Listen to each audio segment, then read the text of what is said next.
Good morning વિદ્યાર્થી મિત્રો. ધોરણ 10 ગણિત પ્રકરણ 9 ત્રિકોણમિતિના ઉપયોગો એમાં છેલ્લો લાસ્ટ દાખલો સ્વાધ્યાય 9.1 અને દાખલા નંબર 15 આ ચેપ્ટરની અંદર છેલ્લો દાખલો છે મિત્રો. તો ચાલો રકમ વાંચીએ આપણે. તો એક સુરેખ માર્ગ ટાવર તરફ જાય છે. ટાવરની ટોચ પર રહેલા એક વ્યક્તિ ટાવર તરફ અચળ ઝડપથી આવતી એક મોટર કાર, અચળ એટલે સ્થિર ઝડપ, કે 40 ની ઝડપ હોય તો 40 ને 30 ની ઝડપ હોય તો 30, ઝડપમાં કોઈ ફેરફાર થતો નથી. ઝડપથી આવતી એક મોટર કારના અવક્ષેપ કોણનું માપ 30 નોંધે છે. અવક્ષેપ કોણ એટલે ઉપરથી નીચે તરફ અને ઉત્ક્ષેપ કોણ એટલે નીચેથી ઉપર તરફ. 30 નોંધે છે. 6 સેકન્ડ પછી આ કારના અવક્ષેપ કોણનું માપ 60 થાય છે. તો હવે કારને ટાવર સુધી પહોંચતા કેટલો સમય લાગશે? તો મિત્રો એમનેમ ખ્યાલ ન પડે, એમનેમ આપણે ગણી પણ ન શકીએ. આખા પ્રકરણની અંદર તમે એમનેમ દાખલો ગણી શકશો નહીં, એમાં આકૃતિની જરૂર પડશે. ભલે ટાવર ઓરિજિનલ દોરવાની જરૂર નથી, પણ આપણે એવો ખબર પડવી જોઈએ કે આ ટાવર છે. તો સુરેખ માર્ગ છે મિત્રો, આ એક ટાવર છે, અહીંયા સુરેખ માર્ગ છે, આ રસ્તો છે સીધો. સુરેખ એટલે સીધી રેખા ટાવર તરફ જાય છે, એટલે આ રસ્તો અહીંથી ઉપડે ને અહીંથી ટાવર સુધી અહીંયા પહોંચી જાય છે. ટાવરની ટોચ પર રહેલ એક વ્યક્તિ, અહીંયા વ્યક્તિ ઊભો છે અને ટાવર તરફ એટલે કે આ બાજુ, બરોબર છે, ટાવર તરફ અચળ ઝડપથી, એટલે કે એક જ ઝડપ સીધી જ છે, અચળ ઝડપથી આવતી એક મોટર કારના અવક્ષેપ કોણનું માપ 30 નોંધે છે. તો અહીંયા મિત્રો 30 નોંધે. દાખલા તરીકે અહીંયા કાર પહોંચે છે તો અહીંયા 30 નો ખૂણો બનાવે છે. ઓમાં નજીક હોય, અહીંથી સ્થાન બિંદુથી જે નજીક હોય મોટો ખૂણો હોય ને દૂર હોય નાનો ખૂણો હોય. 6 સેકન્ડ પછી આ કારના અવક્ષેપ કોણનું માપ 60 થાય છે. કાર એક જ છે, કાર બે નથી, પણ અહીંથી આવે અચળ અવક્ષેપ કોણનું માપ 30 થાય છે. 6 સેકન્ડ પછી એટલે કે અહીંથી અહીંયા સુધી, હજી થોડુંક ફેરવી નાખીએ આપણે આકૃતિ.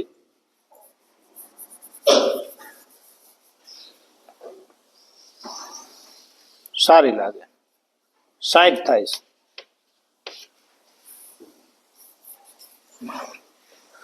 અહીંથી અહીંયા સુધી આ 6 સેકન્ડ છે. આપણે નામ આપી દઈએ A, B, C અને D. આ કાર છે, કાર એક જ છે. અહીંથી કાર આવે પછી અહીંયા સુધી પહોંચતા એને 6 સેકન્ડ થાય છે અને 60 નો ખૂણો બનાવે. તો હવે કારને ટાવર સુધી એટલે કે અહીંથી પહોંચતા આ બીસી આપણે મેળવવાનું છે. કારને પહોંચતા કેટલો સમય લાગે છે? તો એ બે ટાવર છે, એ બે આપણે આપ્યું નથી તો ધારી લેવાનું. એ બે ટાવર છે, ધારો કે એ બી બરાબર, ધારો કે એ બી બરાબર એટલે કે ટાવરની ઊંચાઈ બરાબર h. તો ટાવરની ઊંચાઈ આપણે h ધારવી પડશે. નથી આપેલું એટલે ધારવું જ પડે, નથી આપ્યું આપણે ધારવું પડે. હવે આપણે શું મેળવશું? તો કે બે ત્રિકોણ બને છે એ તો ખરું જ. તો ડી અને સી શું છે? તો કે ડી અને સી કાર છે. ડી અને સી કાર છે. બે ત્રિકોણ બને છે સીધું, બે ત્રિકોણ બને છે. પેલો ત્રિકોણ કયો મિત્રો બને છે? એ બી સી. તો ત્રિકોણ એ બી સી માં ખૂણો બી બરાબર 90 અને ખૂણો સી 60. બીજા ત્રિકોણની અંદર બીજો ત્રિકોણ એ બી ડી, એ બી ડી માં ખૂણો બી 90 અને ખૂણો ડી 30. બસ હવે ડાયરેક્ટ આપણે સીધું સૂત્ર નાના ત્રિકોણ એબીસી માટે જોઈએ આપણે. તો ત્રિકોણ એબીસી માટે tan થીટા બરાબર સામેની બાજુ છેદમાં પાસેની બાજુ થીટાની જગ્યાએ મિત્રો આપણે જે હતા એ જ લેવાના. તો 30. તો પેલું કયો છે તો કે 60 નો છે. તો 60 બરાબર સામેની બાજુ 60 ની સામેની બાજુ AB અને પાસેની બાજુ જોજો આખું નથી, આપણે ત્રિકોણ ABC માટે જોઈએ એટલે પાસેની બાજુ BC. tan 60 ની કિંમત કેટલી આવશે? √3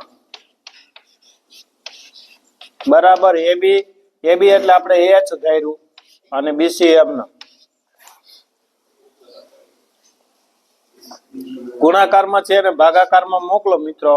તો √3 ગુણ્યા BC બરાબર H. તેથી BC બરાબર H ના છેદમાં √3. હવે છેદની અંદર √3 આપણે રાખવાના નથી, તેથી BC બરાબર છેદનું સમીકરણ એટલે અંશ અને છેદને √3 વડે ગુણવા પડશે. તો √3 ગુણ્યા √3 તો BC બરાબર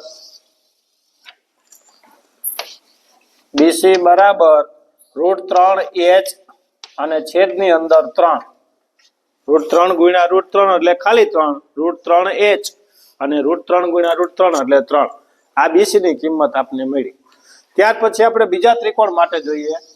તો કે ત્રિકોણ કયા ત્રિકોણ માટે? ABD. તો ત્રિકોણ ABD માટે tan થીટા બરાબર એમાં પણ એ જ સામેની બાજુ છેદમાં પાસેની બાજુ. ચાલો સામેની બાજુ શું થશે? તો કે D ની સામેની બાજુ AB અને પાસેની બાજુ શું થશે મિત્રો? જોવો તો BD. હવે યાદ રાખજો કે આપણે BC મેળવવું હોય, આપણે મેળવવું છે BC.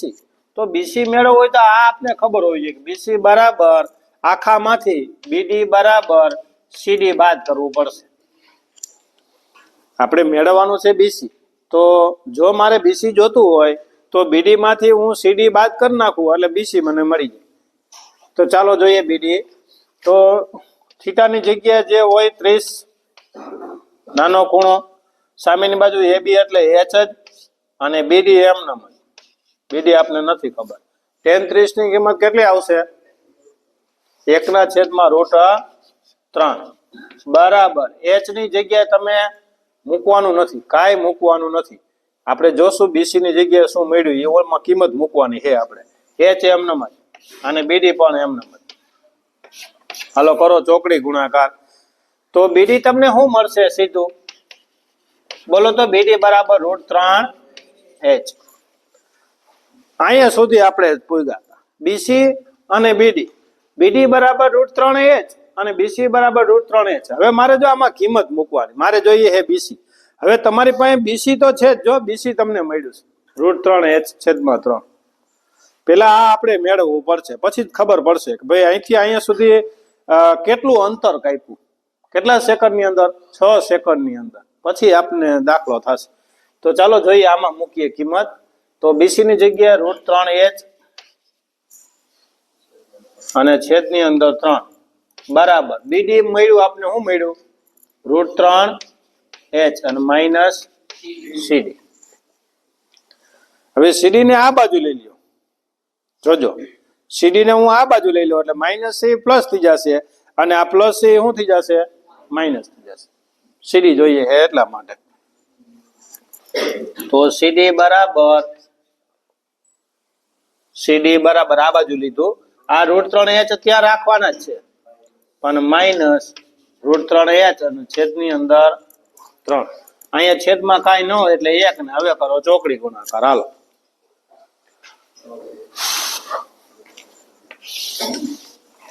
ચલો જોઈએ. તો 3√3H અને માઇનસ √3H અને છેદની અંદર 3 એકુઓ 3. આ શું મળશે આપને? CD મળશે. હવે આ 3√3H છે અને આ કેટલા કહેવાય? 1√3H. તો 3√3H માંથી √3H બાદ થાય તો કેટલા વધશે? 2√3H. તો CD બરાબર 2√3H અને છેદની અંદર 3 તો ખરા. તો એનો મતલબ એવો થાય કે સીડી 6 સેકન્ડની અંદર આટલું અંતર કાપે છે. સીડી જ અંતર કાપે છે ને. કાર જે છે એ અહીંથી અહીંયા સુધી પહોંચે એ સીડી છે અને એ 6 સેકન્ડ અંતર કાપે છે. તો આપણે જોઈએ છે બીસી. તો બીસી આપણે મળ્યું છે જો, તો √3h ની જગ્યાએ કેટલું અંતર કાપે? આપણે મેળવવાનું શું છે? અંતર મેળવવાનું છે. કોનું? અહીંથી અહીંયા સુધીનું અંતર છે ને નજીક, એ અંતર કેટલું કાપે એ આપણે મેળવવાનું. તો કેટલો સમય, કેટલા સમયમાં કાપે, એટલે આપણે સમય જોઈએ છે. હવે આ આપને અંતર આવ્યું તો 6 સેકન્ડની અંદર, અથવા આમ પણ લખીએ 2√3h/3 અંતર કાપતા લાગતો સમય બરાબર કેટલી સેકન્ડ? 6 સેકન્ડ. ફરી બોલું છું, 2√3h/3 અંતર કાપતા, આ અંતર કાપતા લાગતો સમય બરાબર 6 સેકન્ડ. તો આપણે કેટલું અંતર કાપવું છે હવે એ જો બીસી આપને મળ્યું, જો √3h/3 અંતર કાપતા કેટલો સમય લાગે? વિચાર્યા જેવો બહુ દાખલો હે. √3h/3 અંતર કાપતા લાગતો સમય બરાબર પ્રશ્નાર્થ. ચાલો મિત્રો, હવે શું કરશો? હવે √3h/3 ગુણ્યા 6, ચોકડે આ ગુણાકાર થયો, આ ગુણાકાર કર્યો, તો આ ભાગાકારમાં આવશે. આ ભાગાકારમાં આવશે એટલે છેદ ક્યાં વયો જશે? ઉપર વહી જશે. એટલે આ 3 ઉપર વહી જશે અને આ નીચે વહી આવશે. 2√3h. √3 cut, h cut, 3 cut અને 2 તેરીને 6. તો કેટલી સેકન્ડ લાગશે? તો કાર જે છે એ ટાવર તરફ પહોંચતા 3 સેકન્ડ લાગશે. લખવું પડશે કાર બહુ દાખલો મોટો થયો મિત્રો. કાર એ થી ટાવર સુધી પહોંચતા 3